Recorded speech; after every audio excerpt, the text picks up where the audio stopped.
शक्तीपीठ महामार्ग विरोधी सर्वपक्षीय शेतकरी मेळावा जो आपल्या निमगावमध्ये या ठिकाणी घेतला जात आहे, त्यासाठी आवर्जून उपस्थित असणारे व आपल्या सर्वांना आता ज्यांनी मार्गदर्शन केलं, तुमच्या सर्वांचे लोकप्रिय आमदार उत्तमरावजी जानकर भाऊ, माझे वडील राजूदादा पवार, जे कोल्हापूरवरनं खास आपल्या सर्वांशी संवाद साधण्यासाठी इथे आले आणि गेले 2 वर्ष शेतकऱ्यांच्या बाजूने आपल्या समितीच्या माध्यमातून लढत आहेत, असे गिरीशजी फोंदे, जीवनभैया जानकर, त्याच्याचबरोबर स्वाभिमानी शेतकरी संघटना काही दिवसांपूर्वी राजू शेट्टी साहेब इथं आले होते आणि त्याच संघटनेचे प्रतिनिधित्व करणारे अजितजी बोरकर, त्याच्याचबरोबर सतीश बाबा माने देशमुख, महादेवजी तळेकर सर, नंदकुमारजी मोरे सर, दत्तात्रय भैया मगर, ज्यांनी सुरुवातीला आपल्या सर्वांना मार्गदर्शन केलं, असे मच्छिंद्र आबा, नंतर खास करून आपल्या सर्वांना आपल्या भाषेत आपल्या अडचणी काय असतात, कशा पद्धतीने रस्त्याचा भाव दिला जातो, शेतकऱ्याला दुसऱ्या गावात जाऊन शेती करायला कशी अडचण येते, असं मार्गदर्शन करणारे के पाटील भाऊ, सुभाषजी साठे, रावसाहेबजी मगर आप्पा, लक्ष्मणजी मगर, रावसाहेबजी मगर, हनुमंतजी पवार सर, पांडुरंग भाऊ मगर, संभाजी भाऊ मगर, युवा नेते दत्ताभाऊ मगर, उपस्थित असणारे सर्वच या परिसरामध्ये आणि या 2-3 गावामध्ये राहणारे सर्व शेतकरी, पत्रकार बंधू आणि भगिनींनो, या गावाचं आणि माझं प्रत्यक्ष आणि अप्रत्यक्षपणे नातं आहे. हे मगरांचं गाव. मगर म्हणजे माझी सासरवाडी. सासऱ्यांचं ऐकावं लागतंय, नाही ऐकलं तर घरी काय होतं, ज्यांचं लग्न झालंय त्यांना ते कळून जाईल. हा जो लढा आहे, हा लढा आपल्या सर्वांसाठी महत्वाचा आहे. हा लढा लढत असताना कुठलाही भेदभाव, पूर्वीचा आपल्यामध्ये कुठल्या ना कुठल्या कारणामुळे राजकीय व्यक्तिगत काही वाद असेल, तो आपल्या सर्वांना मिटवावा लागेल. आता या व्यासपीठाकडेच तुम्ही बघा, अनेक असे लोक आहेत ज्यांचं कदाचित आधी पटत नव्हतं, पण तुमच्यासाठी आणि इथं असणाऱ्या शेतकऱ्यांच्या हितासाठी ही सर्व मान्यवर आणि मंडळी एकत्रित या व्यासपीठावर आली. ही खरी आपल्या शेतकऱ्याची ताकद आहे, ही तुम्ही सर्वांनी जाणून घ्या. कारण का हा लढा लढत असताना एकटा दुसऱ्याला काय होणार नाही. एकटा जर भांडला तर गेला जेलमध्ये,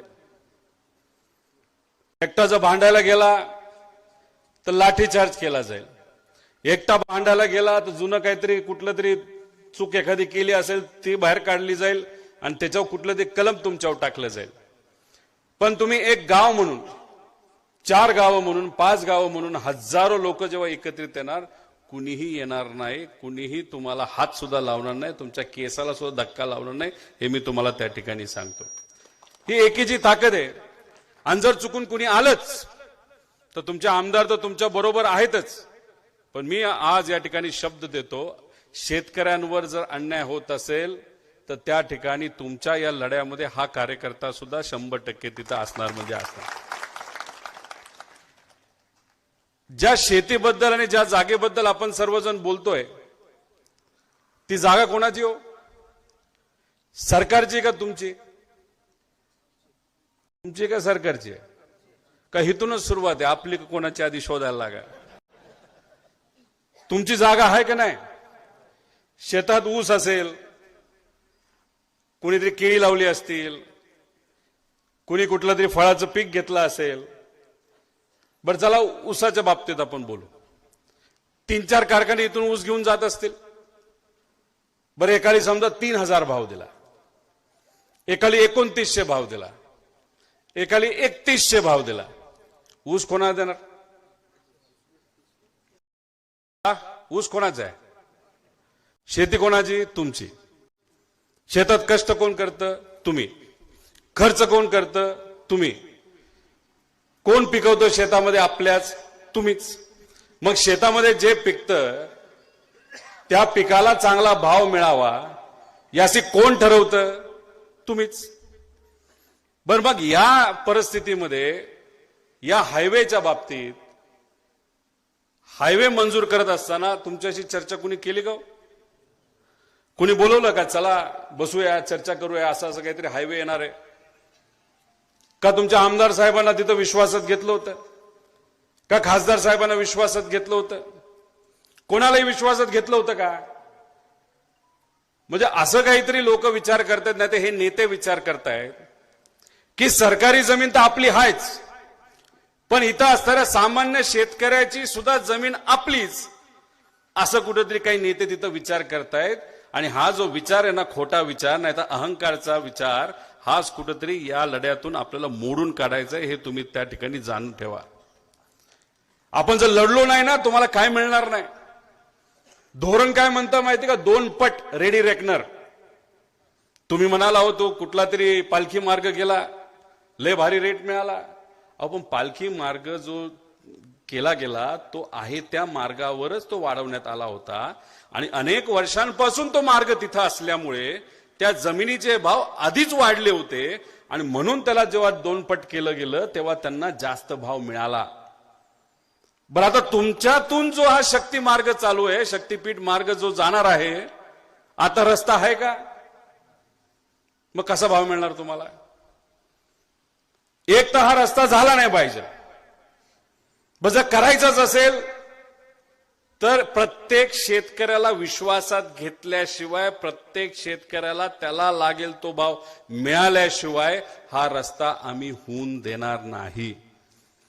कारण का हा नॅशनल हायवे जेव्हा होतो तो काय हा नॉर्मल रस्ता असतो तसा नसतो. त्याला कंपाऊंड असतं. त्याच्यावर तुम्हाला बैलगाडी घेऊन जाता येत नाही, त्याच्यावर तुम्हाला मोटरसायकल चालवता येत नाही, त्याच्यावर तुम्हाला कदाचित रिक्षा सुद्धा चालवता येत नाही. तिथं मोठ्या गाड्या जातात, ट्रक जाऊ शकतात. आणि मग त्यांच्यासाठीच तो तिथं रस्ता केला असतो. आणि समजा एका गावातून दुसऱ्या गावात जर जायचं असेल, नाही तर या नॅशनल हायवेवर जो शक्तीपीठ मार्ग होणार आहे, जसा समृद्धी मार्ग झालाय, तेव्हा समजा तुम्हाला एका बायपासमधून दुसऱ्या बायपासला जर जायचं असेल तर 20-20 किलोमीटर तुम्हाला जाता येत नसतं. आणि त्याच्यातच मग कुठंतरी अंडरग्राऊंड पास केला जातो आणि मग तिथून आपली आवक जावक होत असते. पण हा रस्ता उंच असल्यामुळे जेव्हा पाऊस मोठ्या प्रमाणात होतो तेव्हा पाणी अडू शकतं, पाणी आपल्या शेतात जाऊ शकतं. त्यामुळे ज्या लोकांची शेती जाणार आहे त्यांची तर अडचण आहेच, पण आसपास असणारे जे शेतकरी ते कदाचित आता बांधावर बसून नुसतं लांबून बघत असतील, त्यांना सुद्धा येत्या काळामध्ये मोठ्या प्रमाणात अडचण येणार आहे. या गोष्टीची जाण तुम्ही ठेवा. तेव्हा जेव्हा मोजणी केली जाईल तेव्हा जसं हे सर्व तज्ञ त्या ठिकाणी बोलतात, जोपर्यंत पारदर्शकता येत नाही, जोपर्यंत आम्हाला विश्वासात तुम्ही घेत नाही, जोपर्यंत आमच्या बरोबर चर्चा करत नाही, तोपर्यंत आम्ही मोजणी होऊन देणार नाही. असंच त्या ठिकाणी तुम्ही सर्वांनी मनामध्ये ठेवलं पाहिजे. पण हा रस्ता कशासाठी केला जातोय? जानकर साहेब बोलले, अभ्यासू नेते, त्यांनी सांगितलं हा रस्ता इकडे नेऊ तिकडे नेऊ. पण मला असं वाटत नाही हे सरकार ते करेल. कारण सांगतो तुम्हाला की हा जो रस्ता होणार आहे जाहीर कधी झाला? 2023ला. या रस्त्याची त्यावेळेसची किंमत किती होती? 57,000 कोटी रुपये. किती किलोमीटरचा हा रस्ता होता? 806 किलोमीटरचा. मग ही किंमत वाढत वाढत कितीवर गेली? 86,000 कोटीवर. तुमच्याशी तर चर्चा सुद्धा केली नाही. आकडे फक्त कागदावर वाढत गेले. 56,000 कोटी, 57,000 कोटी 2023ला, नंतर ते गेलं 86,000 कोटीवर. आणि काही महिन्यांपूर्वी अजून त्याच्यामध्ये कितीची वाढ झाली तर 15,000 कोटी रुपयाची वाढ झाली. आणि हा नंतर 50 किलोमीटर त्याच्यात वाढवलं गेलं. 850 किलोमीटरचा रस्ता हा किती रुपयामध्ये होणार आहे? 1,01,000 कोटी रुपयाला या रस्त्याची किंमत जाणार आहे. आता या रस्त्याची जरूरत आहे का? तर अजिबात नाही. आमचं एवढंच म्हणणं आहे की या रस्त्याची जी कुठली किंमत 1,00,000 कोटी झाली आहे ना, फक्त 20% किंमत बाजूला काढा. 20,000 कोटी रुपये तुम्ही शेतीच्या पाण्याच्या योजनेवर टाका आणि आम्हाला शेतीचं पाणी तुम्ही द्या, त्याच्यात आम्ही संतुष्ट आहोत, अशी सुद्धा भूमिका येत्या काळामध्ये तुम्हा आपल्या सर्वांना त्या ठिकाणी घ्यावी लागेल. आता 1,01,000 कोटी रुपयाला हा जो रस्ता गेलाय तो प्रति किलोमीटर किती जातो? तर तो 120 कोटी रुपये प्रति किलोमीटरला जातो. असा रस्ता दुसरा कुठं झालाय का? आपण त्याचा अभ्यास करू. खरं तर मला गिरीश भाऊंना विचारायचं, हा 6 पदरी रस्ता आहे, कुठे गेले 6? उत्तर प्रदेशमध्ये गडकरी साहेब नॅशनल हायवेच्या अंतर्गत एक रस्ता त्यांनी केला आणि काही दिवसांपूर्वी मोदी साहेबांनी लोकार्पण सुद्धा केला. तो जो रस्ता आहे तो रस्ता किती रुपयामध्ये त्यांनी केलाय? तर तो प्रति किलोमीटर 70 कोटीवर केलाय. आपला किती रुपये? 60 कोटीवर केला. आपला किती आहे? 120. त्यांचा किती? 60. आपल्यात आणि त्यांच्यात किती फरक? 60 कोटी रुपये प्रति किलोमीटर. आता याच्यामध्ये तिथे त्या रस्त्याच्या किमतीच्या 26% किंमत ही शेतकऱ्याला दिली जाणार आहे, ती सुद्धा कमी आहे. आणि आपल्या या महाराष्ट्रामध्ये शक्तीपीठासाठी 17 ते 18% किंमत ही फक्त शेतकऱ्यासाठी त्या ठिकाणी देण्यात आलेली आहे. अजून चर्चा सुद्धा नाही, पण एस्टिमेट मध्ये त्यांनी तसं घेतलेलं आहे. बस शेतकऱ्याला देणारी किंमत थोडीशी बाजूला ठेवू, ती वाढवण्यासाठी तुम्ही आपण सर्वजण प्रयत्न करू, नाही तर रस्ता नाही झाला तेच चांगलंय. पण मग आता रस्ता बनवण्यासाठी महाराष्ट्र सरकार, तुमचा आमचा सर्वांचा, महाराष्ट्रातला प्रत्येक व्यक्तीचा जो पैसा, जो तुम्ही बिस्किट खाता, तुम्ही खत घेता, तुम्ही घरामध्ये काय चहा पावडर घेता, तुम्ही थोडाफार इकडे तिकडे खर्च करता, त्याच्यातून जो टॅक्स गोळा होतो तो टॅक्स राज्य सरकारकडे जातो. तो राज्य सरकारकडे जो टॅक्स गेला याचा उत्तमात कसा केला जातो हे तुम्हाला सांगतो. त्यासाठीच हा शक्ती मार्ग त्यांना करायचा आहे, तुमच्यासाठी करायचा नाही. तर शेतकऱ्यांचा खर्च आपण बाजूला ठेवू. तर या शक्ती मार्गामध्ये 120 कोटी रुपयामध्ये प्रति किलोमीटर 90 कोटी रुपये हे फक्त बांधकामासाठी आहे. किती? 90 कोटी प्रति किलोमीटर.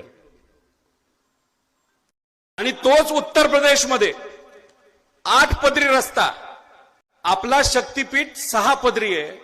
आणि उत्तर प्रदेशमध्ये गडकरी साहेबांच्या मार्गदर्शनाखाली जो तिथं काम चालू आहे ना, ते काम झालंय, तो रस्ता बांधण्यासाठी किती कोटी रुपये प्रति किलोमीटर लागले? 40 कोटी रुपये. उत्तर प्रदेशमध्ये 40 कोटी रुपयामध्ये 8 पदरी रस्ता प्रति किलोमीटर त्या ठिकाणी खर्च येतो. आणि आपल्या महाराष्ट्रामध्ये शेतकऱ्याचा खर्च न धरता फक्त बांधण्यासाठी 90 कोटी रुपये प्रति किलोमीटर होतो, तो सुद्धा 6 पदरी.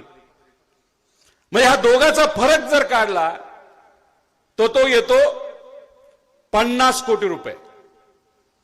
50 कोटी रुपये आणि 850 किलोमीटर हा रस्ता आहे टोटल. तर 50 किलोमीटर गुणिले 850 किलोमीटर केलं तर या रस्त्यातून जो रस्ता तुम्हाला नकोय त्यातून या राज्य सरकारमधले नेते किती रुपयाचा मलिदा खाताय हे तुम्हाला माहिती आहे? 40,000 कोटी रुपये. त्यामुळे मी म्हणालो की चांगलं तुम्ही उपाय दिलाय. जानकर साहेबांनी आपल्या हिताचा चांगला उपाय, पण तो उपाय ते का स्वीकारणार नाहीत? कारण का या 10,000 कोटीमध्ये त्यांचे स्वतःचे 4,000 मलितेचे रुपये आहेत ना, 4,000 कोटी रुपये. त्यामुळे ते पैसे ते सोडणार नाहीत.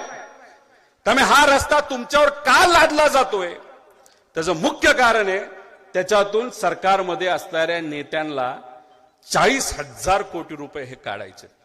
आणि तुम्हाला माहिती आहे माझा स्वभाव, मी हवेत कधी बोलत नाही, पुराव्यासकट कधीच बोलत नाही. आणि हे जे तुम्हाला सांगतोय ना, हे पुराव्यासकट सांगतोय. त्यामुळे हे पैसे कमवण्यासाठी तुमचा आवाज दाबण्याचा प्रयत्न होणार. तुम्ही जर आंदोलन केलं तर कदाचित तुमच्यावर लाठी चार सुद्धा तिथं होणार. पण जर 4 लाट्या तुम्ही खाणार असाल तर पुढच्या 5-6 खाण्यासाठी आम्ही दोघं 100% त्या ठिकाणी असणार, असा शब्द इथं देतो. कारण हे योग्य नाही. अहो, एखादं घर बांधायला महाराष्ट्रामध्ये एका खोलीला 7 लाख रुपये लागतात, तर उत्तर प्रदेशमध्ये सुद्धा 7 लाख रुपये लागले पाहिजे. पण महाराष्ट्रामध्ये 20 लाख रुपये गव्हर्नमेंट लावते आणि तिथं उत्तर प्रदेशमध्ये 7 लाखातच खोली होत असेल, तर हा मधला फरक हा असाच काय आम्ही जाऊन देणार नाही. जर हा 40,000 कोटी रुपयाचा मलिदा तुम्हाला खाण्यापेक्षा जर उद्या जाहीर केलं हे 40,000 कोटी रुपये आम्ही इथल्या शेतकऱ्याला देऊ, ते आम्ही मान्य करू आणि ते त्या ठिकाणी त्या गोष्टीचं आम्ही स्वागत करू. पण हे सरकार त्या बाबतीत करणार नाही, कारण त्यांना याच्यातून खूप मोठ्या प्रमाणात पैसा हा खायचा आहे. त्यामुळे जेव्हा केव्हा प्रांत अधिकारी तुम्हाला बोलवतील, जेव्हा मोजणीला येतील, तेव्हा कृपा करून एकटं जाऊ नका, तुम्ही सर्वजण एकत्रित त्या ठिकाणी जावा. आता ह्या रस्त्याची चर्चा खूप मोठ्या प्रमाणात होतीये. मला साधा प्रश्न तुम्हाला करायचा, जे रस्ते आहेत, जे काय गावाला जोडणारे रस्ते, ते चांगल्या क्वालिटीचे आहेत का? पानंद रस्ते आहेत का तुमच्याकडे? शेत रस्ते नाहीत. पाऊस पडला तर डोक्यावर माल न्यावा लागतो, डोक्यावर दूध घेऊन जावं लागतं. आणि हे जे रस्ते आपले गाव जोडणारे रस्ते, त्याला निधी देत नाहीत. या महाराष्ट्रामध्ये 25-15 असू द्या, PWD असू द्या, नाही तर जल जीवन मिशन असू द्या, 1 लाख कोटी रुपये हे मराठी कॉन्ट्रॅक्टरचे प्रलंबित आहेत. 1 लाख कोटी रुपये. आणि हे जे मोठे रस्ते आहेत ना, ज्याच्याबद्दल मी आता तुम्हाला बोललो, हे रस्ते महाराष्ट्रातल्या लोकांना काम मिळत नाही. हे मगाशी जसं सांगितलं, आंध्र प्रदेशचा जो काही मोठा कॉन्ट्रॅक्टरला त्यांना ते रस्ते मिळतात, गुजरातच्या कॉन्ट्रॅक्टरला मिळतात. म्हणजे आपला पैसा शेतकऱ्याला तर मिळतच नाही, पण आपला जो काही तिजोरीमध्ये देणारा पैसा आहे हा कुठं जातो? तर हा जातो आंध्र प्रदेशमध्ये आणि हा जातो गुजरातमध्ये. तुमच्या गावामध्ये जल जीवन मिशन आहे का? काम पूर्ण झालं का पूर्ण? नुसत्या पायपा टाकल्या असतील, आणि पायपा सुद्धा खोल नसतील टाकल्या, वरच्या वर टाकल्या असतील. ती पाईप कुठं बनली एकदा तुम्ही बघा. या देशात 10 लाख कोटी रुपये खर्च जलजीवनवर झालाय आणि 7 लाख कोटी रुपयाची पाईप वापरली, आणि 7 लाख कोटी पैकी 90% पाईप ही सगळी गुजरातवरनं आलेली आहे. म्हणजे आपल्या सगळ्यांचा खेळ लावायचा, आपली चेष्टा करायची, आपली मजा करायची, आणि मात्र महाराष्ट्राच्या बाहेरच्या मोठ्या कॉन्ट्रॅक्टरचं भरायचं, नाही तर नेत्याचं भरायचं. म्हणून हा जो लढाई ना, हा फक्त तुमच्या जमिनीचा असं समजू नका. जमिनीचा आहे, आपल्या जमीन वाचवायचीच आहे. पण ही जमीन वाचवत असताना तुमचा कष्टाचा पैसा जो तिजोरीमध्ये आहे, तो सुद्धा पैसा तुम्हा आपल्या सर्वांना वाचवायचा आहे. त्यामुळे हा संघर्ष छोटा नसून हा संघर्ष अख्ख्या महाराष्ट्राच्या हिताचा आहे. कारण का जेव्हा तुम्ही शाळा बांधायला जाता तेव्हा सरकार म्हणतं आमच्याकडे पैसा नाही. जेव्हा आमच्या लाडक्या बहिणी तिथं 1500 रुपये तुम्ही देत होता, 2-2.5 कोटी महिलांना तुम्ही पैसे देत होता, त्यातून 1 कोटी महिलांचं नाव काढण्यात आलं, आणि टप्प्याटप्प्याने सगळ्याच महिलांचं नाव काढलं जाऊ शकतं. का? सरकारकडे पैसा नाही. आमचा शेतकरी आज अडचणीत आहे, कर्जमाफी शेतकरी मागतोय, पण सरकार म्हणते की नाही आमच्याकडे पैसा नाही. आमचा युवा विद्यार्थी म्हणतोय आम्हाला स्कॉलरशिप द्या, सरकार म्हणते आमच्याकडे पैसा नाही.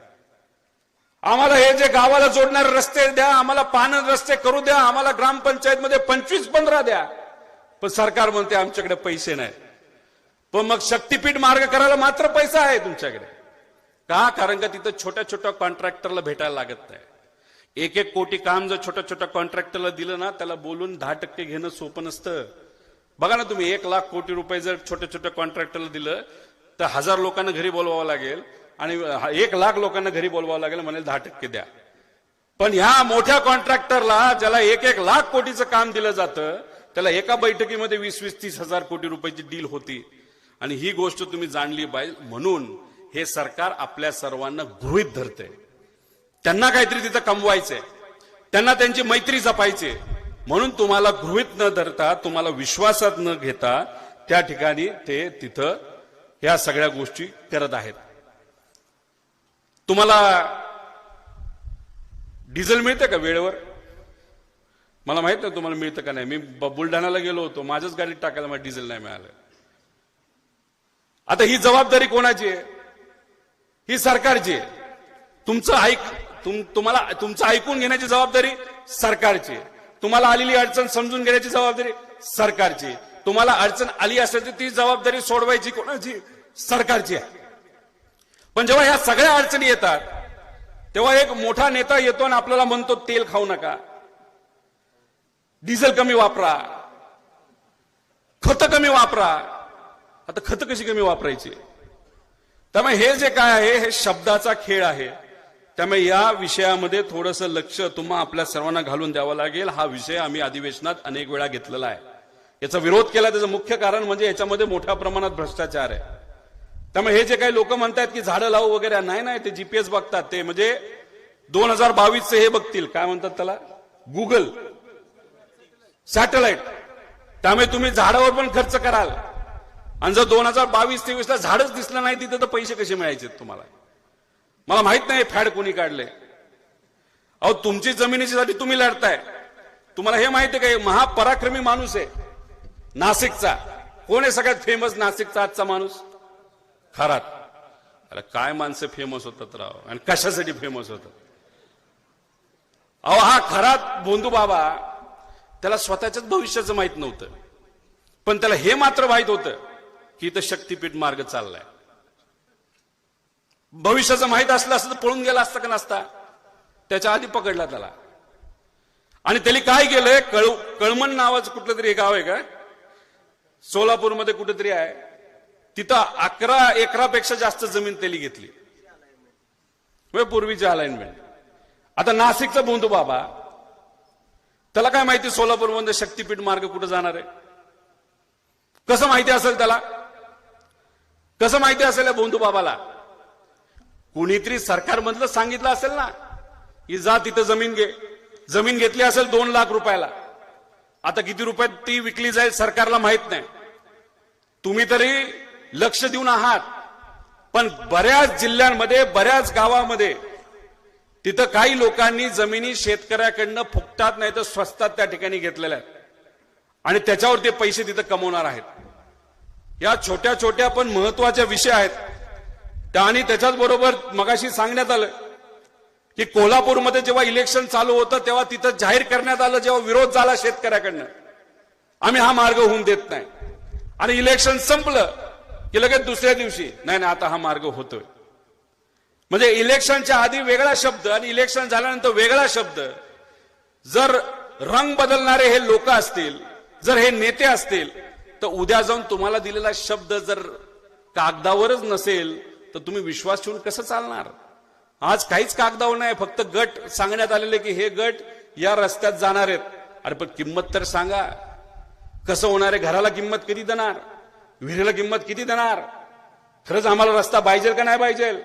आम्हाला इथून पाहिजे नसेल तर मगाशी जसं आमदारांनी सांगितलं तो पलीकडनं जाऊ द्या. पण ज्या पद्धतीने प्रत्येक जिल्ह्यामध्ये या बाबतीतला विरोध होत आहे, मला असं वाटतं की हा मार्ग कदाचित असाच जर शेतकऱ्यांचा विरोध तिथं होत राहिला तर हा मार्ग होणार नाही असं मला तरी त्या ठिकाणी वाटतं. बरं, हा मार्ग करायचा कशाला? तर गडचिरोलीला ह्याच्या आधी कधीही मुख्यमंत्री कुठल्या जिल्ह्याचा पालकमंत्री होता का? नाही.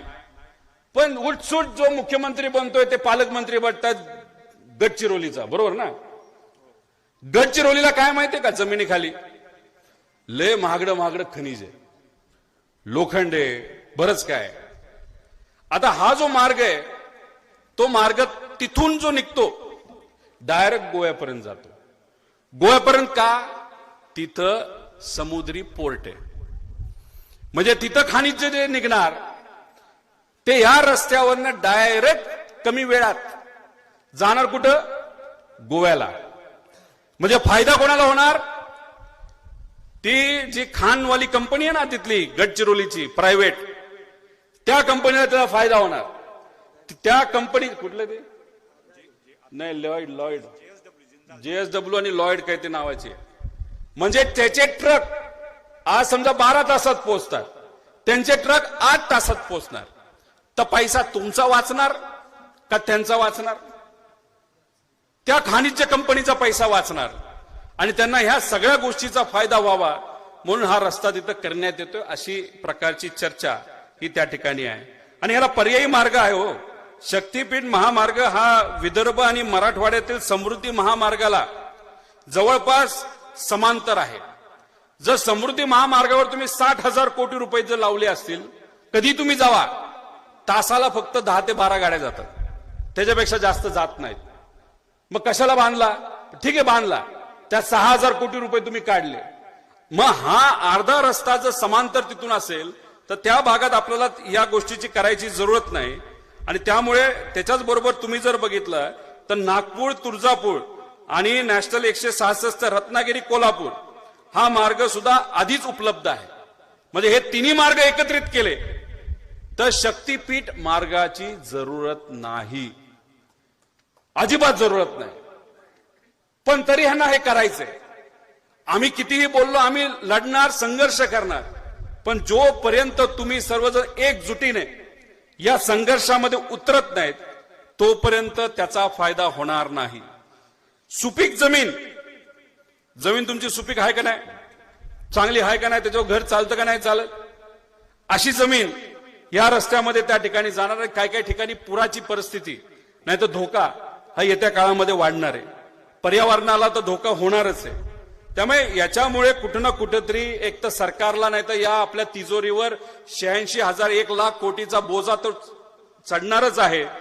पण जंगलतोड होणार, त्याच्याच बरोबर पिण्याच्या पाण्याचे स्रोत जाणार. कधी जर पाऊस मोठ्या प्रमाणात झाला तर ते पाणी अख्ख्या शेतात घुसणार. अशा प्रकार येत्या काळामध्ये वाढू शकतात. त्यामुळे मी सुद्धा याच्यामध्ये लक्ष देऊन आहे. त्यासाठी आम्ही या विषयामध्ये असं म्हणतोय की हा मार्ग होणं हे योग्य नाही. त्यामुळे आम्ही इन्फ्रास्ट्रक्चर नाहीतर आम्ही विकासाच्या विरोधात आहे असं आम्ही म्हणत नाही. आमचं एकच मत आहे की हे 1 लाख कोटी रुपये जे आहेत ना, तुम्ही पाणंद रस्त्यासाठी वापरा. तुम्ही या जिल्ह्यातल्या नॉर्मल रस्ते जे आहेत, जे खराब झालेले आहेत, जे गावाला जोडणार आहेत, हॉस्पिटलला जोडणार आहेत, शेताला जोडणार आहेत, त्याच्यासाठी तुम्ही वापरा. तुम्ही जी शाळा आहे शाळेसाठी वापरा, आरोग्यासाठी वापरा, पोलीस स्टेशन बांधण्यासाठी वापरा. अशा पद्धतीने हा पैसा जर तुम्ही वापरला तरच मला असं वाटतं कुठं ना कुठेतरी आपल्या लोकांना न्याय मिळू शकतं. नाही तर एका बाजूला पैसा नाही तुम्ही बोलता आणि एका बाजूला अशा पद्धतीने जर पैसा तुम्ही उडवत असणार तर आम्ही ते होऊन देणार नाही. त्यामुळे पुढचं आंदोलन कधी असेल, कुठं असेल, आम्हाला फक्त तुम्ही सांगा, आम्ही तुमच्या बरोबर त्या ठिकाणी येऊ. त्यामुळे टेक्निकली ज्या गोष्टी समजून घ्यायच्या आहेत की प्रांत कार्यालयाने तुम्हाला बोलवल्यानंतर तिथं काय बोलायचं, कसं बोलायचं, हे कुठेतरी तुम्हाला सांगावं लागेल. हरकती ज्या असतात जेव्हा केव्हा तारीख निघाली का, अधिसूचना आल्यानंतर 21 दिवसामध्ये तुम्हाला हरकती घ्याव्या लागतील कागदावर, ओपनली नाही. नाही तर उद्या म्हणून भाषण केलं विषय संपला असं नाही. त्या हरकती कशा घ्यायच्या ते तुम्हाला 2 मिनिटांनंतर तुम्हाला सांगावं लागेल. आणि त्याच्याच बरोबर काही एक प्रस्ताव जो आहे इथल्या शेतीच्या पाण्याचा, त्या बाबतीत नक्कीच आम्ही सुद्धा याचा अभ्यास करून चांगला महत्वाचा विषय दिलेला आहे. आणि शेतीचं पाणी आलं तर आपल्या सगळ्या अडचणी त्या ठिकाणी सुटत असतात. त्यामुळे इथं तुमच्या या संघर्षाला पाठिंबा देण्यासाठी आम्ही सर्वजण इथं आलोय. जाता जाता एवढंच सांगतो की अजित दादांचा जो ऍक्सिडेंट झाला नाही तर घातपात झाला, त्याच्याबद्दल आम्ही सर्वजण प्रयत्न करतोय की दादांना न्याय मिळाला पाहिजे. दुर्दैव असं की ज्या महाराष्ट्रामध्ये गेले 24 वर्ष ते मंत्री राहिले, उपमुख्यमंत्री राहिले, त्याच महाराष्ट्रामध्ये त्यांचा FIR घेतला जात नव्हता. आम्हाला दुसऱ्या राज्यात जावं लागलं, तिथून आम्ही FIR करून घेतला, तो मग महाराष्ट्रामध्ये पाठवण्यात आला. आता आम्हाला ते सांगतात की आम्ही ते स्वीकारणार नाही. काही लोक म्हणतात अरे किती तू लढणार, किती दिवस तू लढणार, ते तुझं ऐकणार आहेत का? ते तुझं काय, तू जे म्हणतोय ते तशा पद्धतीने तपास करणार आहेत का? मला त्या सगळ्यांना एकच सांगायचंय की दादा हे माझे काका होते, माझे नेते होते. आपण आपल्या मनामध्ये जर शंका असेल आणि त्या शंकेचं निरसन जर होत नसेल आणि त्यासाठी आपण संघर्ष जर करणार नसेल, आपण फक्त घरीच बसणार असो की जाऊ दे कोण करणारच नाही, चला गपचूप आपलं घरी बसा, मनामध्ये आहे की काहीतरी झालंय शोधायचंय, पण नाही नको कशाला त्रास होईल, ईडी येईल, CBI येईल, ही अडचण आणतील, ती अडचण आणतील, जेलमध्ये टाकतील, आणि मग आपलं घरी बसणं जास्त योग्य असं काही लोकांना वाटत होतं.